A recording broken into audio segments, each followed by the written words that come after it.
what you said too about them trying to install fear. This is this is a satanic force. It wants to control you through fear. So what do? You do the opposite. You be fearless, and that's what you've been doing, Jeff. You just keep fronting up. It's like, well, I mean, like, it might sound a bit extreme, but if you're not willing to fucking die for your freedom, then you haven't lost that fearlessness. And I'm like I said, I'll die for this if I have to, because I'm not conceding. It's way too late in the game. And like, I watched Candace Owens the other day. Australia is worldwide news. She said, well, we went to Afghanistan to install democracy, and Libya to install democracy from a tyrannical government. She's like, when are we invading Australia to remove their government and install democracy here? And it's like, well, yeah, that's a pretty good point. And like with what Andrews has done recently, New South Wales has said that the Parliament's not open to certain people that refuse to give up their private medical information, but they can still vote. In Victoria, you can't vote.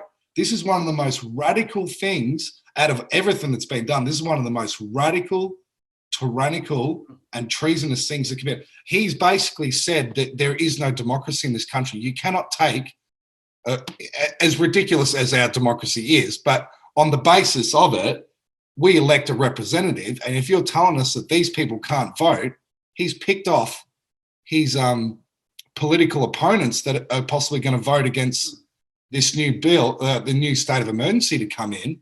And he's picked those people off and said, you can't vote. This is out of control. And the federal government is fucking silent on that, doing nothing. Which the good thing about this, Jeff, is that what they've done now going forward with these mandates, and every politician that's voted these things in, they are all guilty. The ones that haven't, you have a chance to speak up now. Or this system is coming down, and you people are going to be held accountable. It is high-level treason, destruction of our democracy. And when this bloody 28 VIP suppression order, when and if that ever comes out, and it will, fuck me. Every politician that hasn't spoke up about this, there's obviously been Heffernan. There was who else spoke out in the Victorian Parliament last year? There's been one other. He read out a petition, but call your MPs too. Tell them that I'm not voting for you in the next election unless you address these suppression orders and demand that they be lifted. If you don't do that, you don't get our vote, because we don't vote for freaking people that protect pedophiles. Exactly. And that's fucking. And like A1's the only party I've heard that's really addressed this issue.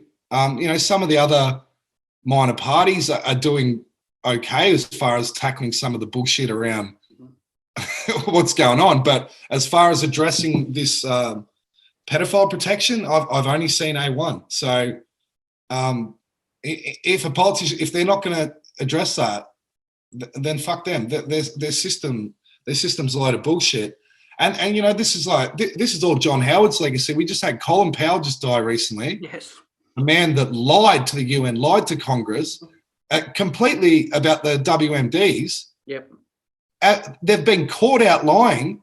Who's faced justice over this? Millions of dead Iraqis. I put a picture up of Fallujah the other day of what the bombing did there, and the chemicals, what it did to the children that were born in Fallujah after this. This is John Howard's crime.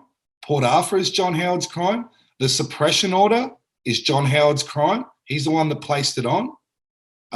He's put a lock and seal on the Port Arthur documents. John, this he's still hailed as a hero by some. The people that still believe in the left right wing sort of bullshit. And the other person that was under John Howard's cabinet was Alexander Downer, in which I'm hoping this Buddy Durham report comes out soon, because we've had 2 indictments of Clinton Foundation lawyers, and interestingly, they only had 1 charge on them.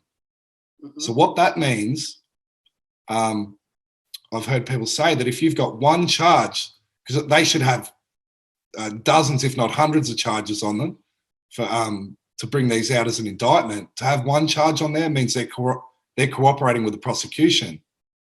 So we do have to have some. Like, I don't have faith in the system, but truth has a way of finding its way out, whether that's even in a corrupt institution. And, you know, like things like this, we only need little gems to come out of this Durham report, because, you know, we also got the Brian Houston case going, and we've got Maxwell's case coming up in America.